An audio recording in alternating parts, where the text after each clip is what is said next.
Bazala bamzitho, welcome to Umkosi Nomagatsheni. I am Umagatsheni. So bazala bamzitho, today I wanted us to talk about Married Side season 2.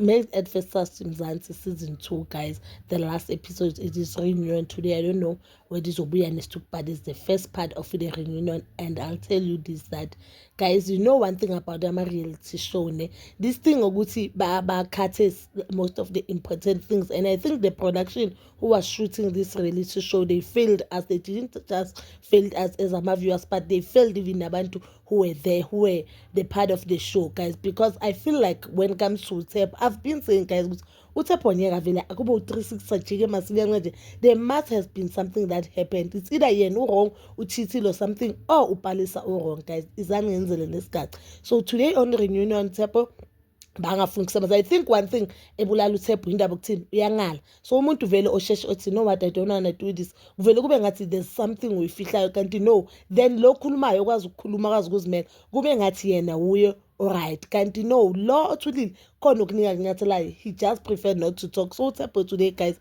on reunion ukhipha igaceni. So apparently uPalisa knew that Uthephu don't want uPalisa to meet umama kaThephu. Uthi umtshelile during the week, you know what, my mom do not want to meet you and ngicela ungathengi outfits. Then uPalisa went ahead and bought the outfits. I think Uthephu, when he said uPalisa khona, it's like she's acting because uyenza izinto like uyenza izinto for the cameras. Why would you ukhohlisa amankosikazi or the other parties that wena uthenga outfit, you are looking forward to meet umamazala wakho while you know that umamazala wakho akayifuni lento le? And Uthephu uthi unama screenshots. I do not understand why they didn't put those screenshots prior. They waited for the damage ekhona. Nangu Uthephu sesimbiza ngondo ngoma lemon cream. And Uthephu to a lot of people ubonakale ngathi uyahlukumeza. uPalisa said, uPalisa when she was asked on the table, guys, on one of the episode, ukuthi is Uthephu abusing indlela khale ngayo, nami I thought we am abuse. Because why would you cry ukuthi umuntu umuntu isikhe semoto yakhe nekhathi lakhe nina 3 weeks nijola, guys? Why would you cry? I understand that Uthephu umlove Bomile, which is so painful, but why would you cry and make as if Uthephu was abusing you? Then today bambuzile, which is, I understand Uthephu Martin that be abuse yamlimas, because guys, no one will want to work with an abuse in a country that GPV is very high, guys. If Uthephu uyasebenza and bathi IT what, which company wanna work with umuntu ohlukumeza abantu besimanje on national TV? Cabanga umuntu unesibindi sokuhlukumeza umuntu ongamazi even 2 months.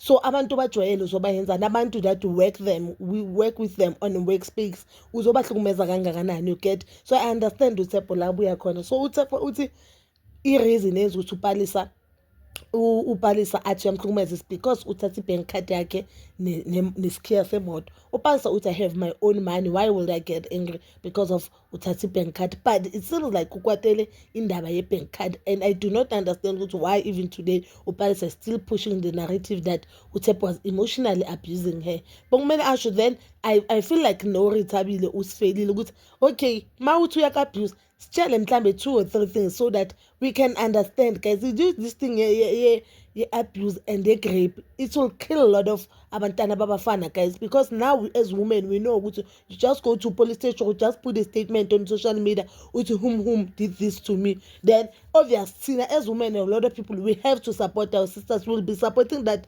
girl, forgetting ukuthi nale muntu lo nale andoda le inenhliziyo. Look at ikareka Uthephu now izophela just because look what uPalisa did to Karega Uthephu. I do not want to lie, I do feel for Uthephu. Yes, Uthephu nama red flags are mining, but the abuse part, guys, the abuse is a big thing. Abuse is a huge thing, more especially in this country. So umuntu mazovela on national TV and abuza uthiwa is this guy abusing you? And mind you, ubuzwa i-best friend yakhe umakoti, then she start to cry. Ufuna ukuveza siphi isithombe, and Uthephu uthi uyakhuluma ne-production wabatshengisa uthi no, I'm not abusing this girl uyipsycho. Kuthiwa uPalisa beka-DM ama-ex kaThephu, kusho ukuthi she was hunting ama-ex kaThephu on TikTok, basendela ama-message about this guy. I feel like uPalisa wanted to tell Uthephu to some extent, because why would you want to get to know iside lama-ex wakhe?